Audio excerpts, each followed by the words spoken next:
Walibi Holland now has 10 coasters after 2025's Joy Chill and Joy Thrill. Where do they land among the fan favorites? Let's rank them all, worst to best. Number 10. Condor. It should come to no surprise that I would place Condor on the 10th spot. This is the Vekoma prototype SLC, and while I didn't mind it years and years ago, it is showing its age. Not even the over-the-shoulder harness can save this ride. It is still a rough mess from start to finish. The inversions can be downright uncomfortable, and some of the transitions have a nasty jolt to them. Whenever I take a ride on Condor, I am praying the ride will be merciful, and I won't wake up with a backache the day after. At this point, I'm pretty sure my friends only want to ride this monstrosity to hear me complain throughout the ride. So while a few of the upcoming kiddie rides are unassuming, at least they don't hurt me as much as Condor. Number 9. Draco. Another coaster that is showing its age. Draco is a medium CR Tivoli, and it just doesn't do anything. Even if it doesn't have a high top speed or any wild elements. It is a surprisingly uncomfortable ride. I am obviously not the intended audience, and the smaller kids do seem to enjoy this simple coaster. But I am wondering how much longer this will be around.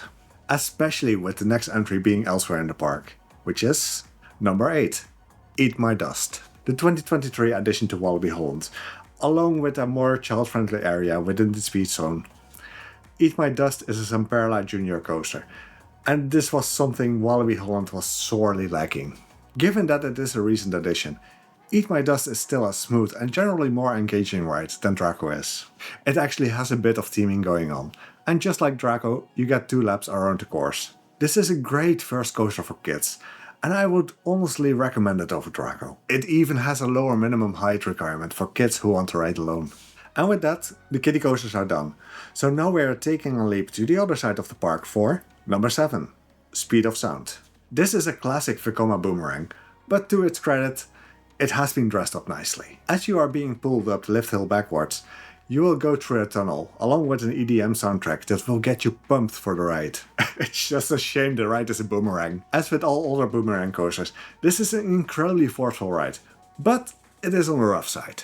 Especially going backwards through the Cobra roll is jerky, and you will be glad this boomerang is operating with fast restraints. Because of the restraints, you can at least enjoy the forces more, but it's still not the most comfortable experience. Another downside to Speed of Sound is that it seems to be prone to downtime, because the train doesn't always latch onto the second lift. It has become bad enough that Walibi actually installed an evacuation platform between the loop and the second lift hill. Speed of Sound was one of the first investments Six Flags has made to the park back in the year 2000, alongside number 6. Express Platform 13, otherwise known as Rock and Roller Coaster in the open air. This is a Vekoma LSM coaster that started out as Superman the Ride. When Six Flags sold off the European parks, this turned into Express, and now it sports a theme of being in a haunted metro station. The queue alone is already incredible and worth experiencing at least once. Then we get to the coaster, which starts off with a bang. The launch is punchy, and the first inversions are great, but from there on, Express just doesn't do much. Even the corkscrew later in the ride doesn't really leave an impression. It is still fun to do this coaster outside, because you do get some nice head chopper effects. But it honestly can't match up against the top 5 coasters of Walibi Holland. Speaking of, if you are enjoying the video so far, press that like button and be sure to subscribe for more content like this. This was the best moment to ask, because we are about to go over some controversial picks. Alright, here we go. Number 5. Goliath. I have actually gone more in depth on why I don't think Goliath is as good as people make it out to be in this video right here, but let me elaborate. Goliath is still a great coaster, and the ejector pops are excellent, but to me it just has too much dead space to get elevated to a higher position. This may still change, mind you, as I have asked for advice on how to get the best ride experience on this Intamin. But will that truly fix the dull middle part of the ride? The bunny hills at the end are world class, but is that enough to salvage the ride? Which is why I would rather ride number 4, Joy Chill. And this may very much be recency bias. It is new and shiny, has some good airtime moments and some unusual elements to complement the ride, like the high five moment. The only dead spot of Joy Chill is near the end, when Thrill twists around you in the DNA roll, but even then you are just enjoying the interaction with the other side. Sure, the airtime is not as potent as Goliath, but this ride is just pure fun. It packs a punch for a supposed family ride, and the interaction you have with the other side is amazing. That said, I have only ridden Joy Chill while it was dueling. As an individual ride, it would not rank as high, but because the whole concept of Joy is the fact that dueling is supposed to be part of the experience, that is what I'm basing it on. I guess it's a similar situation to Stardust Racers at Epic Universe right now. On their own, they are good rides, but the duel elevates them to an excellent ride. Anyway, on to number 3. Lost Gravity. The first Mack Big Dipper to be built, and it is a great one. When I rode it for the first time, it really took me by surprise. From the incredibly whippy first drop, where you will be out of your seat for the entire duration, and the airtime hill that follows right after, to the dive drop off the mid-course brake run, and the 0G roll with special effects, this ride is spectacular. Lost Gravity does something of everything. Airtime, hang time, funky elements. It is fun from start to finish. I would say the only slow moment is the slightly outer bank turn towards the brake run. But the fact that it is outer banked and you may be sitting on a wing seat, this is still a fun sensation. I feel like Lost Gravity is quite underrated, because it obviously can't compare to the number 1 of this list, and people still have a soft spot for Goliath. But don't miss out on riding this coaster, it will truly surprise you. The main downside is capacity, as the Big Dipper trains only take 8 people, so queuing up in the single rider line may be your best option.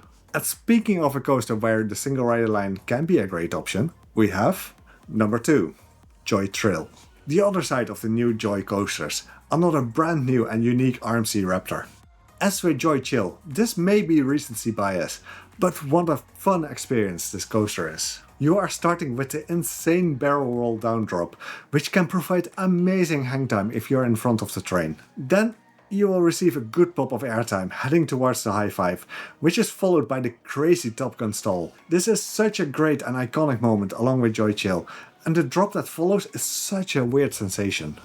You are just diving towards the ground while you're still inverted. Only the 5th inversion feels like a bit of a filler, which is a corkscrew wrapping underneath the first airtime hill of Joy Chill, but you will have no interaction with the other side here. All other moments are excellent though, even if Joy Thrill was running a bit rough on its opening days. Apparently they changed out the wheels and made some adjustments since then, so I'll soon have to head back to experience it once again. And with Joy Chill, Thrill is just such an incredibly fun experience because of the dueling aspect. If it's not dueling, it wouldn't stand out as much, but because the duel is part of the experience, I will rate it as such. And even then, it pales in comparison with the undisputed king of Walibi Holland. Number 1, Untamed. This is just a part of RMC excellency. No matter what you like in a coaster, Untamed will deliver. You will get launched out of your seat countless times. There are some incredibly unusual inversions, like the unique double inverting stall, and Untamed is just smooth as butter. This is a coaster I can be riding over and over again, and still hit the brake run laughing at what just happened. Untamed is not just the best coaster of Walibi, it is the best coaster in the entire country. I would say it's a bit of a spoiler for when I will do my rankings later in the year, but honestly, would you expect any less? Untamed alone makes Walibi Holland worth visiting, and then I didn't even get started on the night ride it provides. Oh my god, it is out of this world. It is pretty much pitch black from the first drop onwards, and then the coaster is warmed up and hauling through the track. As much as I dislike the crowds during Fright Nights, it was still worth the nearly 2-hour queue we had to wait in.